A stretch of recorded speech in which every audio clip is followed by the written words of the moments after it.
নমস্কাৰ ছাত্ৰ ছাত্ৰীসকল, আজি আমি ইউজিচি নেট পৰীক্ষাত অসমীয়া বিষয়টিৰ পৰা হোৱা প্ৰশ্ন কাকতসমূহৰ বিষয়ে আলোচনা কৰিম। অৰ্থাৎ 2018 চনৰ পৰা বৰ্তমানলৈকে অনুষ্ঠিত হৈ যোৱা প্ৰশ্ন কাকতৰ বিষয়ে আলোচনা কৰিম। আৰু আজিৰ ভিডিঅ'ৰ মাধ্যমেৰে যিমান সম্ভৱ মই তোমালোকক গোটেই প্ৰশ্নৰ উত্তৰ দিবলৈ চেষ্টা কৰিম। আৰু পৰৱৰ্তী ভিডিঅ'বোৰতো মই তোমালোকক পুৰণি প্ৰশ্ন কাকত আলোচনা কৰাই দিম। আৰু তোমালোকৰ কমেণ্ট অনুসৰি মই ইতিমধ্যে পেপাৰ 1ৰ ওপৰতো ভিডিঅ' বনাইছোঁ। আৰু পেপাৰ 1ৰ প্ৰিপাৰেশ্যন কিদৰে তোমালোকে কৰিব লাগে, অৰ্থাৎ ডাটা ইণ্টাৰপ্ৰিটেশ্যনৰ পৰা আৰম্ভ কৰি কম্প্ৰিহেনশ্যন গোটেই 10টা অধ্যায় তোমালোকে কিদৰে মানে পঢ়িব লাগিব, কি ধৰণে তোমালোকে প্লেনিং কৰিব লাগিব, আৰু প্ৰতিটো অধ্যায়ত তোমালোকে কি কি বিষয় আলোচনা কৰিব লাগিব, গোটেইখিনি মই আলোচনা কৰাই দিছোঁ। এইটো ভিডিঅ'ৰ ডিছক্ৰিপশ্যনত মই লিংক দি দিম। তোমালোকে এইটো ভিডিঅ'ৰ ডিছক্ৰিপশ্যনত গৈ লিংকবোৰ ক্লিক কৰি ভিডিঅ'বোৰ চাই ল'বা। মই ধুনীয়াকৈ বুজাই দিছোঁ যে data interpretation, teaching aptitude, research aptitude, higher education system, communication, people and environment, ICT, information and communication technology, যিমান অধ্যায় আছে, অৰ্থাৎ মুঠ 10টা অধ্যায় আছে তোমালোকৰ পেপাৰ 1ৰ, গোটেইখিনি মই আলোচনা কৰাই দিছোঁ কিদৰে পঢ়িব লাগিব। তাৰ উপৰিও তোমালোকে যদি আমাৰ পাঠ্যক্ৰম ল'ব বিচাৰা, অৰ্থাৎ আমাৰ সংকল্প শৈক্ষিক কেন্দ্ৰ যদি ল'ব বিচাৰা, তেতিয়াহ'লে তোমালোকে কমেণ্ট কৰিবা। মই কমেণ্টত তোমালোকক ডিটেইলছ প্ৰভাইড কৰি দিম। এতিয়া আজি আমি আলোচনা কৰিম ইউজিচি নেট পৰীক্ষাৰ অসমীয়া বিষয়টিৰ পৰা আহি যোৱা কেইবাটাও গুৰুত্বপূৰ্ণ প্ৰশ্নৰ বিষয়ে আজি আলোচনা কৰিম। এতিয়া চোৱা, আমাৰ প্ৰথম প্ৰশ্ন আছে ক স্তম্ভৰ লগত খ স্তম্ভ, অৰ্থাৎ ক অংশৰ লগত খ অংশ মেচ দ্য ফলোয়িং হিচাপে পেপাৰ 1তো প্ৰশ্ন আহে। People and environment, teaching aptitude, higher education system, বিভিন্ন টপিকৰ পৰা মেচ দ্য ফলোয়িং হিচাপে পেপাৰ 1তো প্ৰশ্ন আহে। এতিয়া আমাৰ আজিৰ আলোচনা পেপাৰ 2। এতিয়া প্ৰথম কি দিয়া আছে, ক স্তম্ভ আৰু খ স্তম্ভ। ক স্তম্ভত প্ৰথমে কি দিয়া আছে, বসন্ত ৰঞ্জন ৰায়। এতিয়া বসন্ত ৰঞ্জন ৰায়ৰ নাম কিহৰ লগত জড়িত হৈ আছে, শ্ৰীকৃষ্ণ কীৰ্তনৰ সম্পাদনাৰ লগত, মনত ৰাখিবা। আৰু শ্ৰীকৃষ্ণ কীৰ্তনৰ চৰিত্ৰৰ ওপৰত কিন্তু প্ৰশ্ন কেইবাবাৰো আহি গৈছে। ইয়াৰ মুখ্য চৰিত্ৰ মনত ৰাখিবা ৰাধা কৃষ্ণ আৰু বৰাই, মনত ৰাখিবা ৰাধা কৃষ্ণ আৰু বৰাই। আৰু নেক্সট আৰু এটা কথা যে শ্ৰীকৃষ্ণ কীৰ্তনৰ মনত ৰাখিবা কেইটা খণ্ডত বিভক্ত, মনত ৰাখিবা 13টা খণ্ডত বিভক্ত। তাৰ উপৰিও শ্ৰীকৃষ্ণ কীৰ্তনৰ শ্লোকৰ সংখ্যা আৰু পদৰ সংখ্যা মনত ৰাখিবা। আৰু গুৰুত্বপূৰ্ণ কথা যে শ্ৰীকৃষ্ণ কীৰ্তনৰ ৰচক হ'ল বদুচণ্ডী দাস। আৰু শ্ৰীকৃষ্ণ কীৰ্তনৰ সম্পাদনাৰ লগত জড়িত হৈ আছে বসন্ত ৰঞ্জন ৰায়, অৰ্থাৎ আমাৰ এৰ লগত হ'ব 2, ক স্তম্ভ এৰ লগত হ'ব খ স্তম্ভৰ 2। বসন্ত ৰঞ্জন ৰায়ৰ নাম জড়িত হৈ আছে শ্ৰীকৃষ্ণ কীৰ্তনৰ সম্পাদনাৰ লগত। আৰু শ্ৰীকৃষ্ণ কীৰ্তন কেইটা খণ্ডত বিভক্ত, মনত ৰাখিবা 13টা খণ্ডত বিভক্ত। আৰু শ্লোকৰ সংখ্যা মনত ৰাখিবা 161টা, আৰু পদৰ সংখ্যা 418টা। গুৰুত্বপূৰ্ণ তথ্য। আৰু তোমালোকে যিসকলে পৰীক্ষা দি আহি আছে তোমালোকেও জানা যে এইবোৰ বিষয়ৰ ওপৰত প্ৰশ্ন ইতিমধ্যে আহি গৈছে। এতিয়া বি কি আছে, বিত আছে নগেন্দ্ৰ নাথ বসু। নগেন্দ্ৰ নাথ বসুৰ নাম জড়িত হৈ আছে শূন্য পুৰাণৰ সম্পাদনাৰ লগত। আৰু শূন্য পুৰাণত ধৰ্ম দেৱতাৰ উল্লেখ আছে, প্ৰশ্ন আহিছিলে পুৰণি প্ৰশ্ন কাকতত, মনত ৰাখিবা। আৰু শূন্য পুৰাণৰ ৰচক ৰামাই পণ্ডিত। চিত কি আছে, অৰ্থাৎ বি হ'ব 3। এতিয়া চি আছে যে প্ৰণৱজ্যোতি ডেকা। প্ৰণৱজ্যোতি ডেকাৰ নাম জড়িত হৈ আছে চৰ্যাপদ আৰু বৌদ্ধতন্ত্ৰৰ লগত। 2025 চনত অনুষ্ঠিত হোৱা নেট পৰীক্ষাটো আহিছিলে এই প্ৰশ্নত, ডাইৰেক্ট প্ৰশ্ন আহিছিলে চৰ্যাপদ আৰু বৌদ্ধতন্ত্ৰৰ ৰচক, মনত ৰাখিবা প্ৰণৱজ্যোতি ডেকা। নেক্সট নবীন চন্দ্ৰ শৰ্মা। নবীন চন্দ্ৰ শৰ্মাৰ নাম জড়িত হৈ আছে মনকৰৰ মনসা কাব্যৰ সম্পাদনাৰ লগত। এতিয়া আমি শুদ্ধ উত্তৰ চাম। ইয়াৰে কি হ'ব, এ কি হ'ব, এ হ'ব 2। এ হ'ব 2, অৰ্থাৎ বসন্ত ৰঞ্জন ৰায় কি হ'ব শ্ৰীকৃষ্ণ কীৰ্তন সম্পাদনাৰ লগত জড়িত, এ হ'ব 2। A2 ক'ত আছে, এতিয়া A2 আছে অপশ্যন 3ত, মনত ৰাখিবা অপশ্যন 3 হ'ব আমাৰ কাৰেক্ট এনচাৰ। আমি গোটেইখিনি চাম। বি হ'ব, মনত ৰাখিবা বি হ'ব 3, অপশ্যন 3ত আছে বি 3। নেক্সট চি কি হ'ব, C4, অপশ্যন 3ত আছে C4। নেক্সট ডি কি হ'ব, D1। ইয়াতে D3 আছে, টাইপিং মিষ্টেক আছে, ইয়াতে D1 হ'ব, অপশ্যন 3 কাৰেক্ট হ'ব, মনত ৰাখিবা।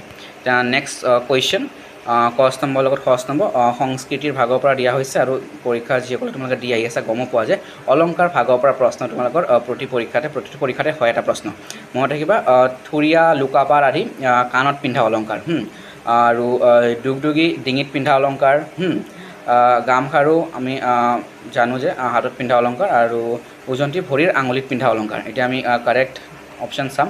চোৱা কোনটো হ'ব কাৰেক্ট, আমি চাওঁ যে এ কি হ'ব, এ হ'ব 2, A2 ক'ত আছে আমি চাম A2 ক'ত আছে অপশ্যন B টো আছে D টো আছে আমি এতিয়া B চাম যে B হ'ল B কি হ'ব দুগদুগী ডিঙিত পিন্ধা অলংকাৰ তেতিয়াহ'লে B কি হ'ব 1 B1 ক'ত আছে অপশ্যন ডিত আছে অপশ্যন ডি কাৰেক্ট হ'ব আমি গোটেইখিনি চাম নেক্সট চি কি হ'ব চি হ'ব 4 C4 ক'ত আছে অপশ্যন ডিত আছে আৰু ডি কি হ'ব আমি এতিয়া ডি চাম যে ডি কি হ'ব 3 উজন্তি ভৰিৰ আঙুলিত পিন্ধা অলংকাৰ এতিয়া D3 ক'ত আছে আমি চাম যে অপশ্যন ডিতে আছে গতিকে অপশ্যন ডি কাৰেক্ট হ'ব শুদ্ধ হ'ব নেক্সট কুৱেশ্যন যে লুকাপাৰ অলংকাৰবিধ শৰীৰৰ কোন অংগত পৰিধান কৰা হয় লুকাপাৰ থুৰীয়া আমি ইতিমধ্যে পাইছোঁ যে কাণত পিন্ধা অলংকাৰ হয় মনত ৰাখিবা এইবোৰ পুৰণি প্ৰশ্নকাকতত আহি যোৱা প্ৰশ্ন গোটেইখিনি নেক্সট তলৰ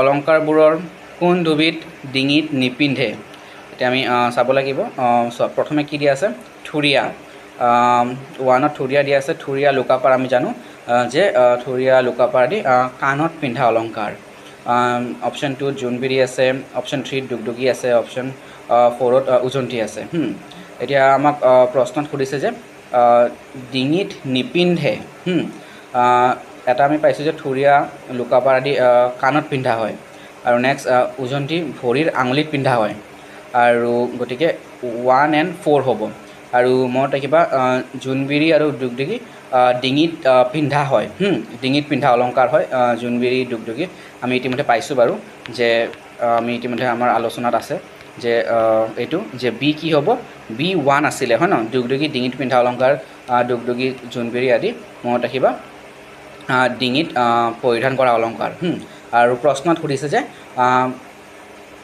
তলৰ অলংকাৰবোৰৰ কোন দুবিধ ডিঙিত নিপিন্ধে এতিয়া ডিঙিত নিপিন্ধাৰ ভিতৰত হ'ব থুৰীয়া আৰু উজন্তি মনত ৰাখিবা নেক্সট কুৱেশ্যন মণিমঞ্জীৰ অলংকাৰবিধ শৰীৰৰ কোন অংগত পৰিধান কৰে চোৱা আমি ভৰিত পিন্ধা অলংকাৰৰ ভাগৰ ভিতৰত আমি পাইছোঁ যে মণিমঞ্জীৰ এবিধ অলংকাৰ যি আমি ভৰিত পৰিধান কৰোঁ মণিমঞ্জীৰ অলংকাৰবিধ ভৰিত পিন্ধা হয় মনত ৰাখিবা ভৰিত পৰিধান কৰা হয় নেক্সট কুৱেশ্যন যোগেশ দাসৰ গল্পপুথিসমূহৰ থুল আমি এতিয়া বাছি উলিয়াব লাগিব যোগেশ দাসৰ অৰ্থাৎ তেওঁৰ দ্বাৰা ৰচিত উল্লেখযোগ্য গল্পপুথিসমূহ জানিব লাগিব নাম জানিব লাগিব এতিয়া অপশ্যন আমি চাব লাগিব পপীয়া তৰা আছে শৃংখল আছে আন্ধাৰৰ আৰে আৰে আছে কল্পনা আৰু বাস্তৱ আছে আমি এতিয়া চাব লাগিব যে যোগেশ দাসৰ দ্বাৰা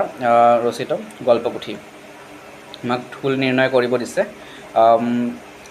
পপীয়া তৰা আৰু আন্ধাৰৰ আৰে আৰে 1 and 3 কাৰেক্ট হ'ব অৰ্থাৎ অপশ্যন এ কাৰেক্ট হ'ব 1 and 3 শৃংখল আছিলে মনত ৰাখিবা ভৱেন্দ্ৰনাথ শইকীয়াৰ গল্পপুথি আৰু কল্পনা আৰু বাস্তৱ আছিলে দীননাথ শৰ্মাৰ মনত ৰাখিবা আৰু শৃংখলৰ বাবে ভৱেন্দ্ৰনাথ শইকীয়াই সাহিত্য একাডেমী বঁটা লাভ কৰিছিলে গুৰুত্বপূৰ্ণ তথ্য মনত ৰাখিবা নেক্সট কুৱেশ্যন ক স্তম্ভ খ স্তম্ভ শৰৎচন্দ্ৰ গোস্বামী আমি পাইছোঁ যে জোনাকী যুগৰ উল্লেখযোগ্য গল্পকাৰ অৰ্থাৎ লক্ষ্মীনাথ বেজবৰুৱাৰ পাছতেই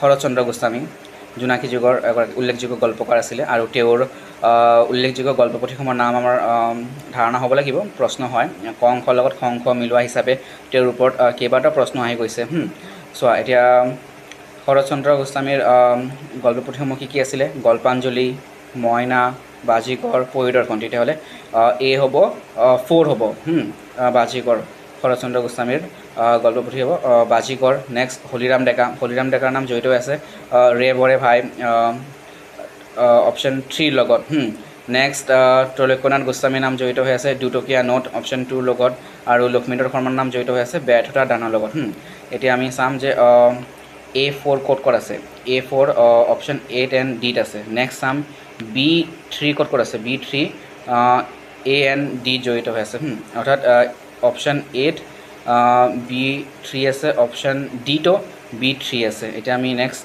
C চাম যে C কি হ'ব C অপশ্যন 2 ক'ত আছে C তেতিয়াহ'লে অপশ্যন 8 আছে অপশ্যন এ শুদ্ধ হ'ব আৰু D হ'ব 1 গতিকে অপশ্যন চাব লাগিব D 1 ক'ত আছে লক্ষ্মীধৰ শৰ্মা ব্যৰ্থতাৰ দান তেওঁৰ উল্লেখযোগ্য তেওঁৰ গল্পপুথি। এতিয়া আমি চাব লাগিব যে লক্ষ্মীধৰ শৰ্মাৰ 1 হ'ব, D1 হ'ব। D1 ক'ত আছে? অপশ্যন 8 আছে। অপশ্যন A কাৰেক্ট হ'ব। নেক্সট কুৱেশ্যনলৈ গৈ আছোঁ। নেক্সট কুৱেশ্যন, ৰামধেনু আলোচনীৰ চতুৰ্থগৰাকী সম্পাদক হৈছে,